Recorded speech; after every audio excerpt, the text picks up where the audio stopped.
हम सबके संकल्पों में 32 करोड़ है बेरोजगार, कौन है इसका जिम्मेदार? टाटा बिरला की सरकार, ये सभी इसके जिम्मेदार, अंबानी अडानी की सरकार, ये सभी इसके जिम्मेदार। है शिक्षा है सबका अधिकार, बंद करो इसका व्यापार, ए जाति धर्म में नहीं बटेंगे, मिलजुल कर संघर्ष करेंगे, जाति धर्म में नहीं बटेंगे, मिलजुल कर संघर्ष करेंगे। मार्ग मुक्ति का गढ़ना होगा, जीना है तो लड़ना होगा, नौजवान जब भी जागा, इतिहास ने करवट बदली है, ए युवा रक्त की गर्मी से भारत की घाटी पिघलेगी। नमस्कार दोस्तों, मैं हूं आदर्श मोहन और आप देख रहे हैं ग्लोबल खबर।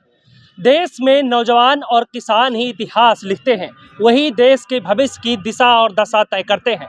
प्रयागराज की धरती से सिर्फ हाईकोर्ट से ही फैसले नहीं होते हैं, दिशा छात्र संगठन के छात्रों द्वारा भी कुछ फैसले अब लिख दिए गए हैं।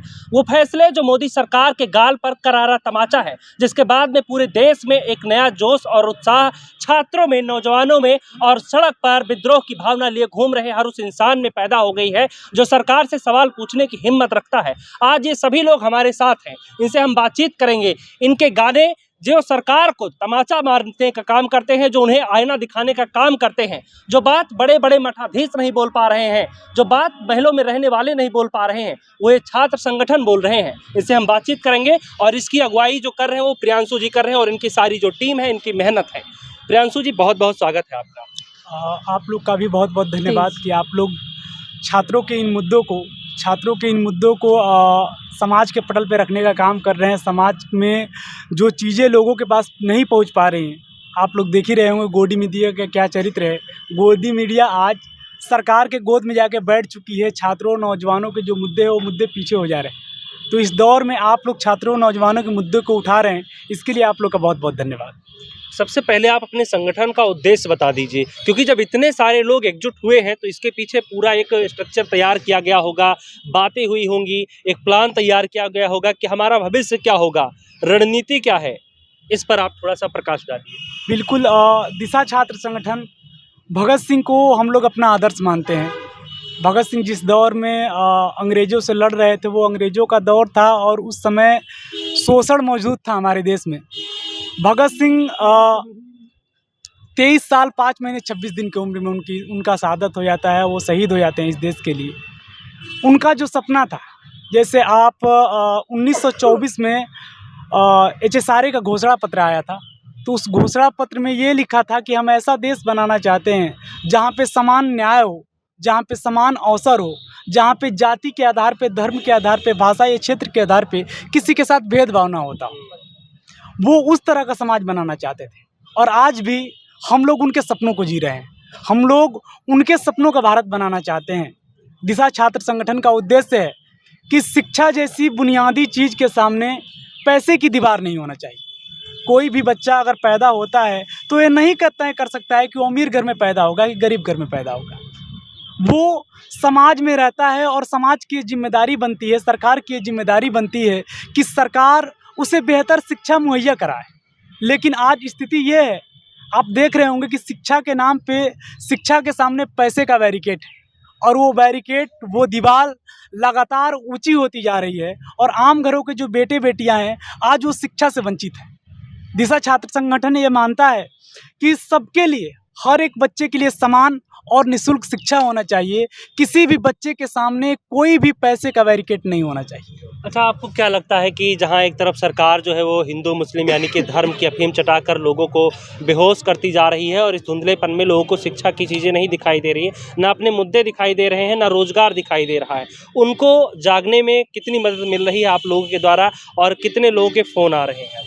बिल्कुल, तमाम सारे संगठन हैं, तमाम सारे लोग इस तरह के काम कर रहे हैं। जो लोग भी इसके पक्ष में बोल रहे हैं, शिक्षा रोजगार के पक्ष में बोल रहे हैं, वो लोग मतलब इस दौर को हम लोग को समझना चाहिए कि जब हर चीज़ पे हमला हो रहा है, शिक्षा जैसी बुनियादी अधिकारों पे हमले हो रहे हैं।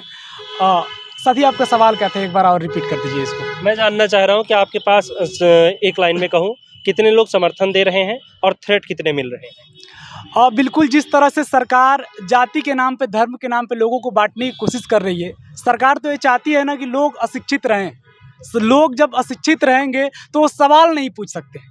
इसलिए सरकार ये चाहती है कि लोगों को शिक्षा ना मिले, लेकिन जब हम लोग छात्र संगठन के तौर पे ये बातचीत कर रहे हैं कि सबके लिए शिक्षा का अधिकार होना चाहिए, सबके लिए समान एवं निःशुल्क शिक्षा होना चाहिए और सबके लिए रोजगार मिलना चाहिए, तो बहुत सारे लोगों का समर्थन आ रहा है, बहुत सारे लोगों को मैसेज आ रहे हैं कि आप बहुत बेहतर काम कर रहे हैं। और इस दौर में बोलना, जब हर आवाज़ को दबाने की कोशिश किया जा रहा है, जैसे कोई छात्रों का आंदोलन होता है तो उस पर पुलिस प्रशासन और सरकार के द्वारा से इस तरह का रुख होता है कि जैसा कोई आतंकवादी गतिविधि होने वाली है, उस तरह से दबाने की कोशिश की जाती है। उस दौर में एक छात्र संगठन के तौर पे बोलना, लोगों में काफ़ी उत्साह है और लोग इसका समर्थन कर रहे हैं। पुलिस के अलावा और किसी से भी थ्रेट मिले?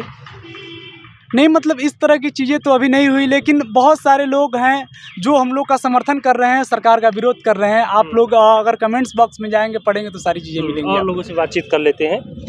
तो आप ये बताइए कि जब से वीडियो वायरल हुआ है उसके बाद से संगठन के पांव कितने मजबूत हुए? मतलब सबसे पहले तो मजबूती यही है कि आज हमको जानने वाले देश की एक बहुत बड़ी आबादी है जिन तक हमारी बातें पहुंची हैं, और बहुत सारे लोग, हम इस तरह के लोग भी काम कर रहे हैं, उनको पता चल रहा है। क्योंकि एक समाज में नाउम्मीदी और निराशा है, पार्टियों से लोग उम्मीद खो चुके हैं, उन्हें लगता है कि सही मुद्दों को कौन उठाएगा।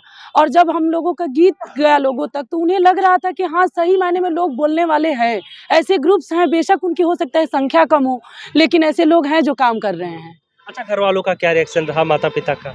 देखिए, इस काम में आने पर ही पहले तो घर का विरोध सहना पड़ता है कि और खास तौर से अगर एक लड़की हो तो हम लोग तो इस विरोध को झेल करके ही इस काम को कर रहे हैं। फिलहाल तो लोग मतलब सपोर्ट कर रहे हैं, घर वाले भी, कि हाँ, जो तुम लोग कर रहे थे वो मतलब उसका नतीजा सही निकल रहा है। वही किसकी तरफ से मिल रही है?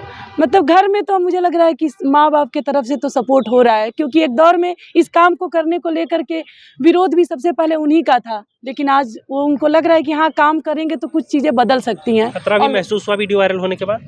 अब ये तो पता ही है कि जिस तरह की सरकार है वो ऐसा ही रुख अपनाती है कि अगर कोई बोले, कोई कुछ करता है तो उसके घर पे बुलडोजर चल जाएगा, उसको तमाम तरीके के कानूनों में फंसा करके उनको जेल में भी डाल दिया जाता है। तो हमें भी पता है कि ऐसा नहीं है कि जो हम लोग ये आवाज़ उठा रहे हैं तो सरकार चुप्पी मारे बैठी रहेगी। वो कहीं ना कहीं वो भी अपना इंतजाम कर रही होगी कि, या आंदोलनों में होता भी है, अभी इलाहाबाद विश्वविद्यालय में आंदोलन हुआ था तो तरह तरह से चीज़ें हो रही थी। फिलहाल छात्रों नौजवानों का सपोर्ट इतना ज़्यादा था कि फिर भी प्रशासन कुछ कर नहीं पाया और आंदोलन को जीत हासिल हुई थी। आप लोगों का कोई नारा या कुछ है कि बोल लब तेरे आजाद या ऐलान करेंगी जंजीरें में, चाहते हाँ, अगर कुछ ऐसा तो एक साथ? हाँ, ठीक है, हम लोग नारा लगा, फिर उसी से करते हैं।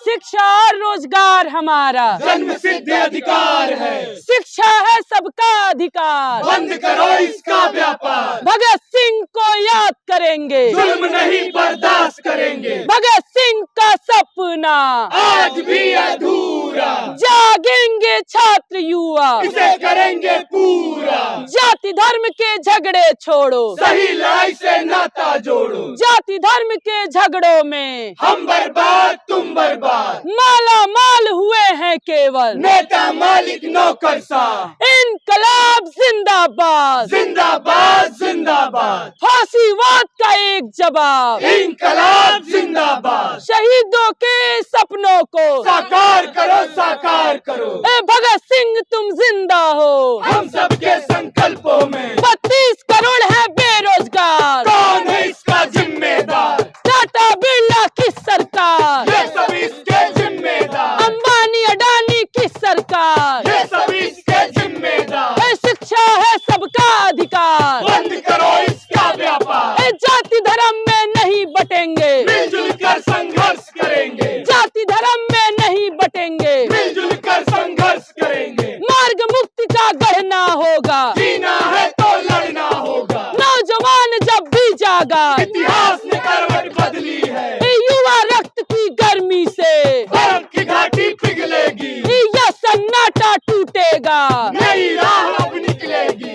शिक्षा और रोजगार हमारा जन्म सिद्ध अधिकार है, जातिवाद का नाश हो, नाश हो नाश हो, तेज हो भाई तेज हो, जद्दोजहद तेज हो, स्त्री उत्पीड़न के खिलाफ, जद्दोजहद तेज हो, जातिवाद के खिलाफ, जद्दोजहद तेज हो, तेज हो भाई तेज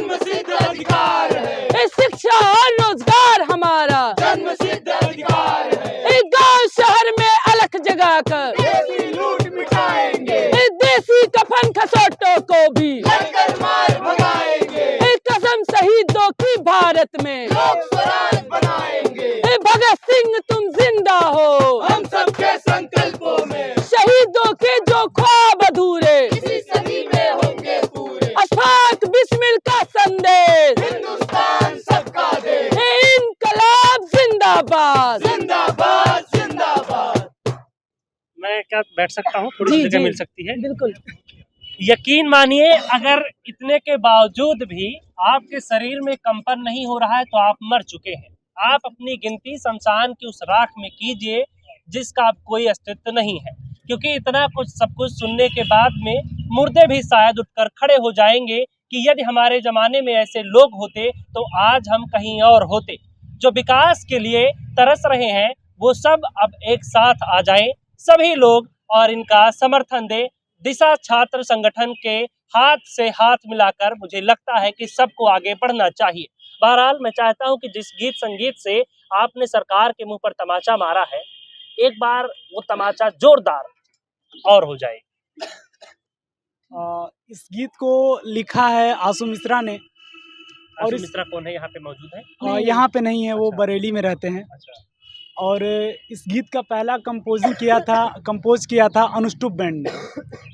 अनुष्टुप बैंड ने आज से लगभग 1.5 साल पहले इसे कंपोज किया था, और उसके बाद वहाँ से हम लोगों ने कॉपी किया था। और उस गीत को हम लोग अलग अलग जगहों पे, जैसे स्टडी सर्कल, डिस्कशन सर्कल होता है, हाँ। या फिर पुस्तक प्रदर्शनी होता है, हम लोग लगाते हैं, तो वहाँ पे हम लोग इस गीत को गाते हैं। पहली बार कब लिखा गया था? ये कितना टाइम हो गया? 5 साल पहले ये 5 साल पहले गीत लिखा गया आशु था। मिश्रा ने लिखा था। 5 साल पहले। तो अब जाकर के लोगों तक पहुंचा है। बिल्कुल। देखिए, इतनी जल्दी घबराते नहीं, इसीलिए कहते हैं कि जो अच्छी चीजें होती हैं वो कई बार देर से पहुंचती हैं लोगों तक।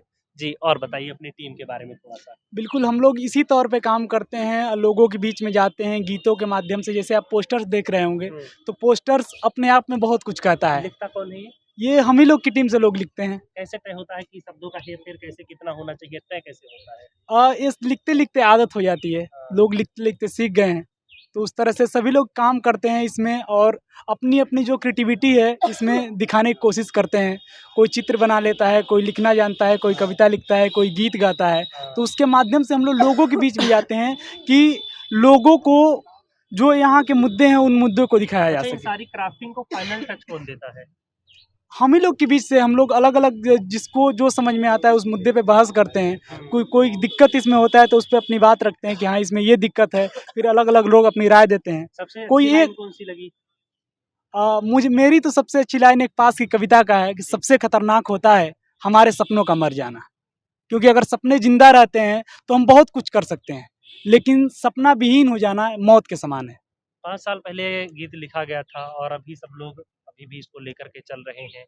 तो ये जो जोश और उत्साह जो है, एनर्जी है, ये कैसे मिल रही? क्योंकि ये तो बहुत मुश्किल काम है कर पाना। नहीं, बिल्कुल मुश्किल काम तो है ही कर पाना, लेकिन ये एनर्जी मिलती है। जैसे हम लोग पढ़ते हैं तो हम लोग क्यों पढ़ाई कर रहे हैं? केवल अपना पेट पालने के लिए तो पढ़ाई कर नहीं रहे हैं। जैसे हम लोग अगर कुछ भी सीखे हैं तो ये समाज ने हमको सिखाया है, और आज हम वो जब सीख लिए हैं, हमको मौका मिल पाया है कि इलाहाबाद विश्वविद्यालय जैसे विश्वविद्यालय में आके जब हम लोग को पढ़ने का मौका मिला है, तो हम लोग क्या समाज को दे रहे हैं? हम लोग भी जब इन चीज़ों को जान रहे हैं, समझ रहे हैं, तो आज मौका आ गया है कि आज समाज को दे दिया जाए वो चीज़ें। समाज ने जो हमको विकसित किया है, आज समाज को बेहतर बनाने के लिए वो ज़िंदगी दे दी जाए। अच्छा मैम, मैं ये जानना चाहता हूँ आपसे कि मुश्किल समय में टीम की जो जिम्मेदारियां हैं, जो बोझ है, और टीम को संभालने का जिम्मा किसके कंधों पर होता है? देखिए, कोई एक व्यक्ति नहीं है, पूरा समूह। कोई भी कठिनाई आती है ना तो एक व्यक्ति नहीं संभाल पाएगा। मतलब सामूहिक तौर पे हर व्यक्ति परेशान होता है कि उस मुश्किल से हम लोग कैसे निकलें।